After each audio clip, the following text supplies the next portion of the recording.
خفف اللحوم الحمراء البها جذوذا هلا يا ريالي أيانا ثم على وقت هدانا نقل متى عم كرا ملاك أس البها يا ريستا وايت ميتك أما مارك البها عب بتصل دجاجة إياه كلونك هيلب كاس معناها لو جور صدح جور أسبوع هدا قاع كسيس وقفنا ما أنا كسني هيلب لو أنا قصب معه تفضل ما يقول دي ولا الكسر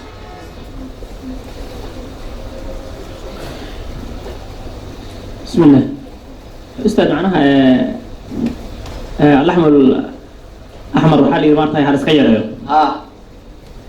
أنا كان صومالي وأنا هاي حول رقتها أنا واحد كلام مني صح نيجي إنكري نيجي كلامه صح تنكرت حول أنا ما أرتاي أنا أسكت أدعي وبكسر جوده بس إلا يري هرطة waxaan ugu soo horjeedaa xoolo hilibka cad iyo waxa loo bixiyay hilibka guduudan niman waayay marka hilibka guduudan xoolo aan haysanin aad noo safartooda waxay hilibka cad macna aad loo isticmaalo si tooda ganacsi geystaan marka waxaan waxa ma artay hadii ma artay wax daliil u tusinayo soo aroor weeru u sajirin waxaan leeyahay ma artay hilibka guduudan aan basana cudur uu dhici jirnay mumtaaz dadkan hawaayeen ayaga ganacsigooda taas oo ka jawaab horta phobia macnaha isku jirta si guud umuuman aan ka qabno galbeed moogtahay iyo gaalo dhibaato badan loo geystay inaan qayb ka ah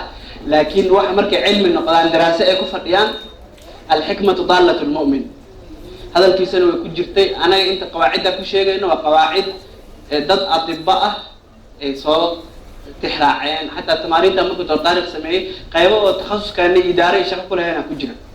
فقيبت الروحاني وكلاته حلقة يسرق علماء مركز لسميناه قيب جسد صحي كهذا لا صدق اللياقة أقضية وحكاية عن فمركا أنت شيء وحيابها شيء إنه ورت دراسات كل شيء ممكن دراسات أبديت إن عبد صواب بحين سنة كان يعني مر محاير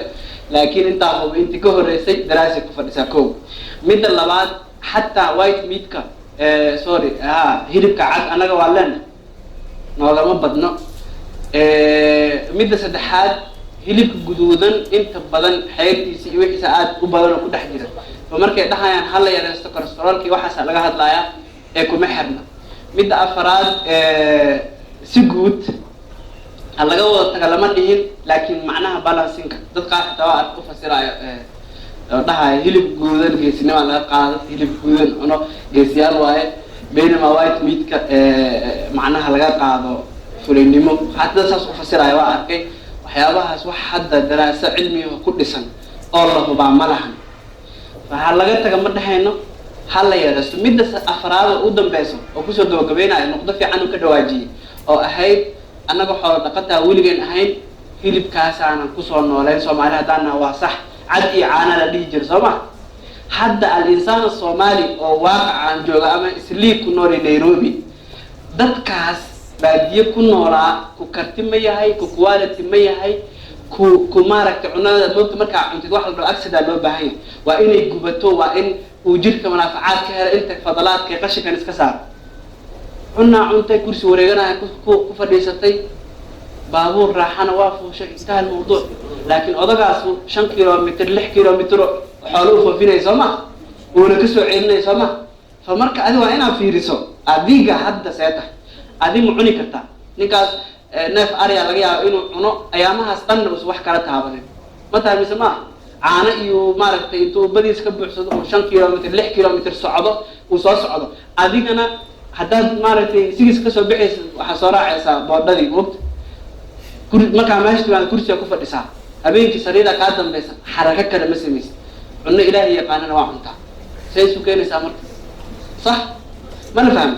فصح وايد كانوا روعون جيران لكن كان وشقينيس cuntadas waa waxay waliba dhigi jiray nin waliba intuu cuno ciidamiya maamadaha sajir Sooma ma jirta